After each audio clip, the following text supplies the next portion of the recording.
Hello everyone. Firstly, a big thank you to LafargeHolcim and Helen for the invitation to present alongside several of our pioneers in 3D concrete printing. My name is Shajay. I'm currently doing my PhD at the Block Research Group in ETH in Zurich, and I also work at Hadid Architects. Therefore, in this presentation, I'm going to bring a architectural perspective to printing, and how to realize the architectural promise of 3D concrete printing. Much of the presentation content comes from the current PhD that I'm doing at the Block Research Group. Much of the PhD is informed by the spirit of Eladio Dieste, one where you achieve resistance in objects through their form and not through an awkward accumulation of materials. And this recent collaboration between Block Research Group and Hadid Architects in Mexico City embodies such a spirit of strength to shape, a considered use of material, a non-wasteful formwork, etc. And it is this spirit of Dieste, Candela and others that we want to bring to 3D concrete printing. And Block Research Group is an ideal place for me to do this PhD because of their interest and expertise in geometry for structural and material efficiencies and sustainability. And they've recently been exploring the application of such techniques, historic techniques, upgraded through computation to the design of a material saving and space saving 3D printed floor slab. And we at Hadid Computation and Design Group been particularly interested in designing within such structural and fabrication constraints and look for design opportunities and expression and aesthetics within these constraints. Previously, we made experiments with 3D printing in high resolution polymer 3D printing for the design of this chair, for example,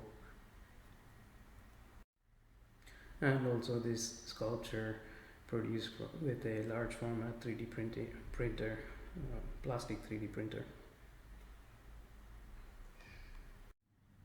The presentation will cover topics of the relationship between 3D printing and 3D concrete printing, the role of design tools in mainstream applications and extensions of 3D printing, the rise of 3D concrete printing in recent times, and the current lack of design tools, and how that can be addressed by exploiting this connection between 3D concrete printing and masonry through a design-focused R&D. And lastly, just some of the exciting things that we are looking forward to in 2021. So starting with the relationship between 3D desktop printing and 3D concrete printing. 3D printing has a fairly long history in the sense that original ideas of creating 3D shapes from 2D images or 2D cutouts is actually from the 19th century,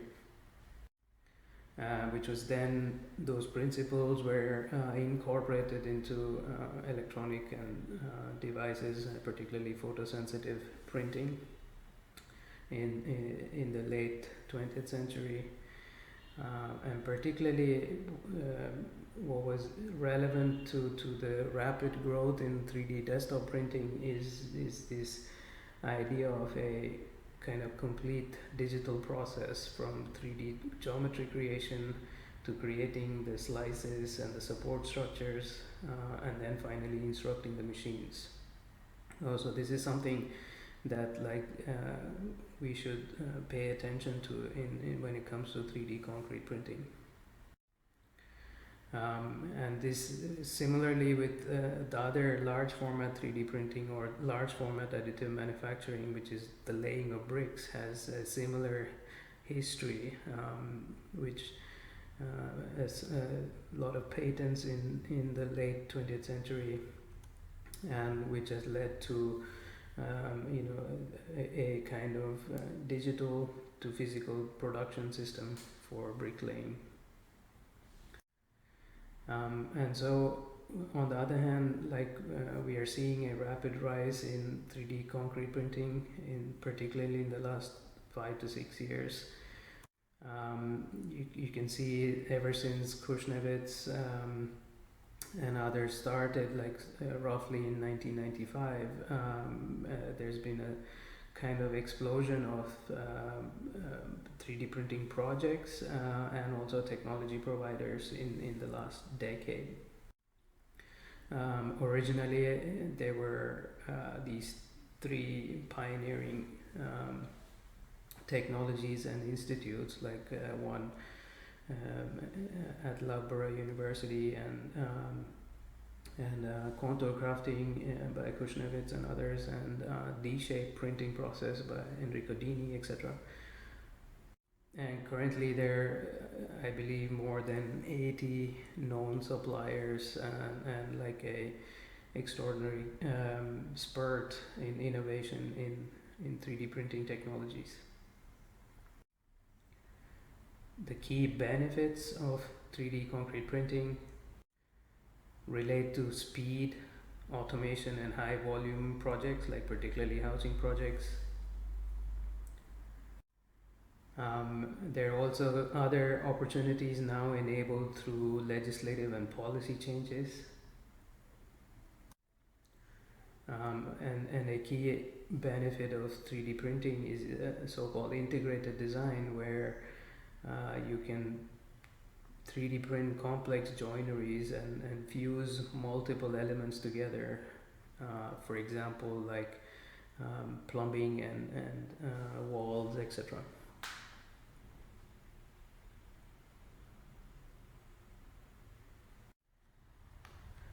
So what is the role of design tools in exploiting such opportunities and benefits of 3D concrete printing? One of the key role is to enable mass customization, which is one of the key promises of 3D printing and other digital fabrication technologies. And within that, specifically to reduce costs and to reduce design time and to reduce wait time between designing and acquiring the product, because this is usually a stumbling block for other mass customization technologies. And the other key role is to enable a streamlining from design to production, and also inform design with constraints coming from downstream processes, downstream manufacturing processes, not to see them as separate. And the last key role, the last important role, is to lower the entry threshold to designing objects that can be 3D printed. And all of these we have already seen being achieved in 3D desktop printing. So the design tools for 3D desktop printing are considerably further ahead than the corresponding tools for 3D concrete printing. For example, 3D desktop printing already has several state-of-the-art research, but also application of that research into design tools to optimize geometry or decomposition of shapes such that they can be printed economically. for optimal part orientation, for optimal amount of support structures, and also optimal placement of support structure in relation to the shape to be printed. By contrast, in 3D concrete printing, a lot of the R&D effort has been consumed in topics related to the material properties and simulation of material aspects, which are considerably more difficult, particularly given the kind of soft, rigid nature of concrete, or the hardening aspects of concrete. And capturing that through simulation is a considerable task. Several people on this panel have been significant contributors to this topic, particularly material characterization, and also its application to the number of layers and speed at printing, etc. And also considering when things might buckle, etc. What is the longest or the tallest wall we could print, for instance? So it is safe to say that in 3D concrete printing, much of the effort has been consumed by the hardware and material aspects, and in the process, design aspects have so far been not receiving as much attention. What are some of the design questions that we can begin to address? First, maybe, can the given shape be printed? And if so, can it be printed without sacrificial supports? And furthermore, can it be printed economically? And economically in terms of time, and economically in terms of amount of resource consumed. And most importantly, we need to remember that design tools should be informed by science, but they should necessarily be exploratory and engaging and enable contemporary aesthetics. And this is where we see a lot of opportunity to learn from historic additive manufacturing techniques, aka unreinforced masonry. We believe that there is more than a visual similarity between unreinforced masonry and 3D printing, 3D concrete printing. So we've been trying to explore this analogy of bricks to micro bricks. So in other words, scaling down masonry and considering 3D printing as a scaled down version of masonry.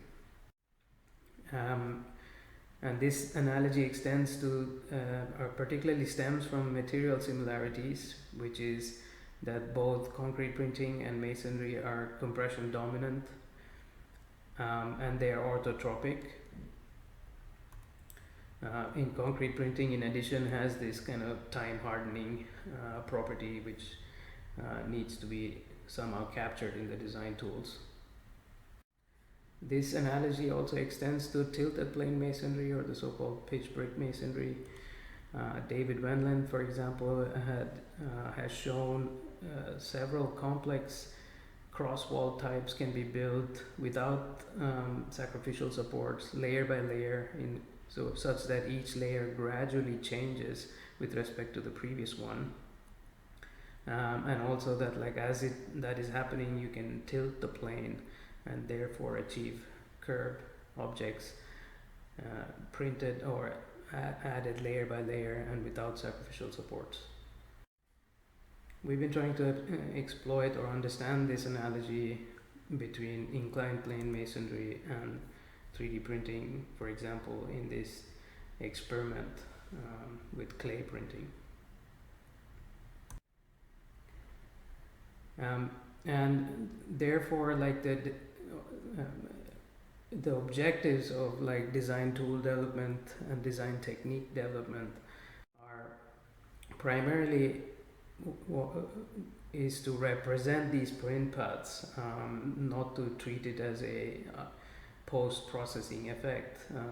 So to have representation of these printing paths like in the design process, so designers are aware of the way they will show up on the finished product, and also make a balance between being production aware and being friendly to designers, and thereby kind of streamline design to production, so we can kind of go from designed object to the printing code and also the finished object in as streamlined way as possible without requiring too many intermediate software tool chains. So the objectives for design tool development can be kind of broken into two categories. One is to give intuition about the printing layers themselves and how to create shapes that give insight into the print layers. And the other is the stability of the printing layers, particularly when it is being printed. But we, as part of the PhD, predominantly focus on the creation of shapes in which are kind of informed by the production process and informed by the structural flow through the object once it is printed. So a few examples of like the application of these principles in a few example experiments.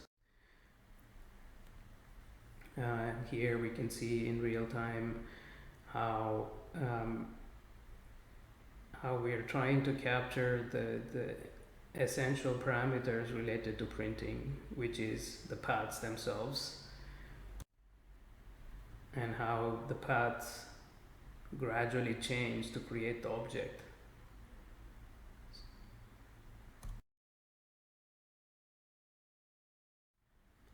And just through this kind of intuitive process of creating an outline and gradually changing the outline, we are able to give intuition about the printing process. So our design tools are not opaque to the production parameters.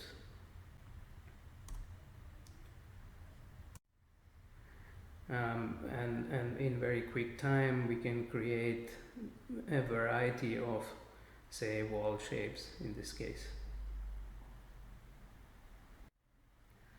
And once that is done, we can also watch it print if we wanted to, and this is another kind of attempt to streamline design to production. And on more serious examples,